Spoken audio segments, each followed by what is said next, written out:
messieurs, dames, bonjour, bon dimanche, 20h50. Nous allons aujourd'hui parler des jeux vidéo, mais aussi de la diplomatie publique. Tout d'abord, nous verrons l'histoire et l'influence des jeux vidéo et ensuite la place du soft power à travers les jeux vidéo et surtout ses limites. Le jeu vidéo, ça représente tout d'abord une industrie culturelle hyper importante en France, mais pas seulement, aussi dans le monde. En 2015, par exemple, le chiffre d'affaires dans le monde des jeux vidéo était d'environ 74 milliards d'euros. C'est incroyable, à savoir qu'en moyenne, un jeu de jeux vidéo consacre 12 heures par semaine sur ses tablettes, sa PlayStation, n'importe quoi. Alors qu'en plus, aux États-Unis, 22 heures par semaine. Ainsi, les jeux vidéo vont pouvoir changer la vision du monde de ces joueurs. Tout d'abord, excusez-moi messieurs dames, monsieur Étienne Rançon, historien des jeux vidéo, va nous dire et va nous parler de l'histoire des jeux vidéo. Comment les jeux vidéo sont-ils arrivés sur Terre? Bonsoir. Historiquement, les jeux vidéo sont apparus dans les années 60 aux États-Unis, avant de n'être que largement commercialisés dans les années 70. Cependant, beaucoup de mauvaise qualité et le manque de maîtrise des constructeurs de consoles de jeux sur leurs produits entraînent le jeu vidéo américain dans une crise dès 1983. Les premières firmes comme Atari s'effondrent. C'est à ce moment que les entreprises japonaises, qui se sont lancées dans la création de jeux depuis 1978, prennent une véritable ampleur sur la scène internationale, au point de devancer leurs concurrents américains. Nourrie par ce double héritage américain et japonais, l'industrie du jeu nippon a pu produire de nombreux jeux. Cependant, pour accéder au rang d'industrie culturelle globale, celle-ci a dû s'inscrire dès le départ dans une logique d'exportation. Les éditeurs ressentent le besoin de créer des jeux adaptés à tous les publics, qu'ils visent États-Unis, l'Europe ou le Japon. Cela est particulièrement visible dans des jeux où la nationalité des personnages a son importance. Et donc voici les deux représentations actuelles du jeu Street Fighter. Donc avec tout d'abord la version japonaise, donc on peut voir toujours plus esthétique avec la présence d'une femme, donc pour une cible tout autre de la version américaine, représentant bien plus la puissance. Où l'on y constate que le jeu propose une proportion de plus en plus importante de personnages correspondant à un public cible, même si cette représentation ne coïncide pas toujours avec celle des joueurs européens ou américains. Le second temps de la logique d'exportation dans l'industrie du jeu japonaise est celui du choix des jeux à exporter. Certains jeux ne passent tout simplement pas cette barrière et restent commercialisés uniquement au Japon, car considérés comme trop japonais. Quand ils franchissent ce premier obstacle, les jeux doivent être ensuite localisés, c'est-à-dire non seulement traduits, mais aussi parfois adaptés au public cible afin d'extraire certains éléments jugés trop singuliers ou trop choquants. Les traductions se font soigner, souvent en faisant attention à l'adaptation aux repères du public visé plutôt qu'à la conversation des références japonaises.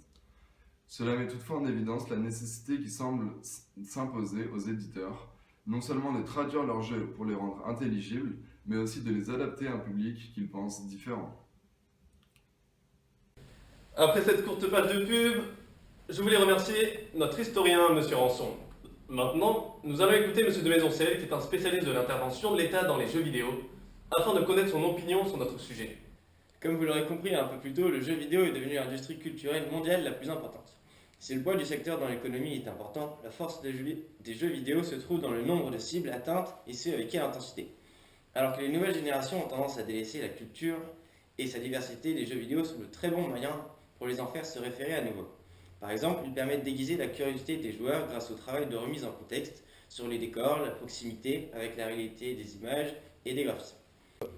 Pour réaliser le jeu Assassin's Creed, les développeurs ont fait appel à de nombreux spécialistes, architectes et historiens pour reconstituer exactement la vieille Angleterre. Le jeu vidéo est un médium comme le cinéma. Les médias peuvent transmettre des messages qui ne sont pas pur divertissement. Le cinéma est vecteur de beaucoup de messages, d'émotions, il peut stimuler la pensée et la réflexion pour émouvoir ou faire prendre conscience de quelque chose de particulier dont les jeux vidéo sont entièrement capables. En plus de pouvoir nous immerger complètement et de nous mettre dans la peau d'un autre. De la même manière, beaucoup d'autres jeux vidéo éthiques ont été créés par des organisations, par exemple Darfur is Dying pendant la guerre et le génocide depuis les années 2003. Ou encore plus récemment, un jeu de guerre mettant en scène des joueurs israéliens contre palestiniens avec la possibilité de se mettre à la place de l'autre, ce qui permet à un Palestinien par exemple d'avoir une compréhension de la situation plus profonde et subtile de la situation. Les jeux vidéo permettent autrement que par la culture d'avoir un impact social très important, comme pour contrer l'illettrisme et l'incapacité des gens à recevoir certains messages. Par exemple, dans la lutte contre le sida, des jeux vidéo ont été utilisés pour faire apprendre aux gens comment réagir. Certains jeux ont été entièrement financés par les gouvernements, comme le jeu pour la campagne de sensibilisation du sida, et d'autres ont reçu des subventions de la part des différents États pour être mieux représentés dans le jeu et augmenter leur smart power. Merci Florent, maintenant nous allons interroger un employé de Micromania basé sur Caen, en Normandie, afin de savoir si lui aussi pense que l'État a une intervention dans le monde des jeux vidéo. Moi je pense qu'actuellement non, malgré certaines images qu'on a eues qui apparaissent dans certains jeux pour propagande sur l'armée, c'est toujours resté là. J'ai jamais eu plus que ça pour l'instant, il n'y a rien qui nous permet de dire que c'est le cas. D'accord. Alors, très bien monsieur, merci. Et une deuxième question s'il vous plaît. Pensez-vous que les jeux vidéo seraient des clichés de la vision du monde? Est-ce qu'ils auraient une influence aussi sur notre façon de réfléchir? Certains, ouais, ça pourrait. En fait, il y a certains jeux, il y a deux types de jeux. Il y a des jeux qui vont être complètement imagés, où on va absolument se détacher du monde réel, où rien n'est vrai, tout est changé. Et d'autres jeux, en fait, qui vont vraiment s'appuyer sur ce qui se passe. Par exemple, le dernier jeu qui sort, The Division, est un jeu où, en fait, où il y a eu un virus qui s'est abattu sur Terre, et du coup, l'humanité est éteinte, et on survit là-dedans. Ça ressemble à des sujets un peu actuels, sauf qu'on n'est pas encore à l'extinction, mais les virus qui s'emparent de l'humanité, ça existe. Superbe intervention, très intéressante de la part de cet employé. Et maintenant, pour conclure cette émission, malheureusement, je vais devoir vous quitter. Nous allons interroger monsieur Jim Lemaire afin de connaître son opinion à propos de notre sujet. Jim, que pouvez-vous nous dire? Bonjour Cyril. La consommation des jeux vidéo sur la société n'est pas tout le temps bien considérée par les États, dont ils jugent que leur culture y est mal représentée. L'impact provoqué par les jeux vidéo est tellement important qu'il provoque un engouement particulier des États, qui s'investissent dans ce domaine. Une fois de plus, ils cherchent à contrôler les médias.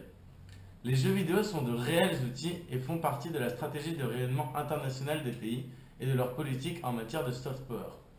Les jeux vidéo font donc eux aussi l'objet de fortes rivalités diplomatiques. Les États utiliseraient le financement des jeux pour promouvoir leur culture. Merci Jim, il est maintenant 21h30 et pour conclure cette émission, nous pouvons dire que l'État joue un rôle dans le monde des jeux vidéo. Néanmoins, on a pu remarquer que l'intervention de l'État est invisible, notamment avec l'interview de cet employé de Micromania qui pense, quant à lui, qu'il n'y a pas d'influence de l'État dans les jeux vidéo. Messieurs, dames, merci beaucoup d'avoir suivi cette enquête d'action et je vous dis à la semaine prochaine, même heure, même jour sur D8.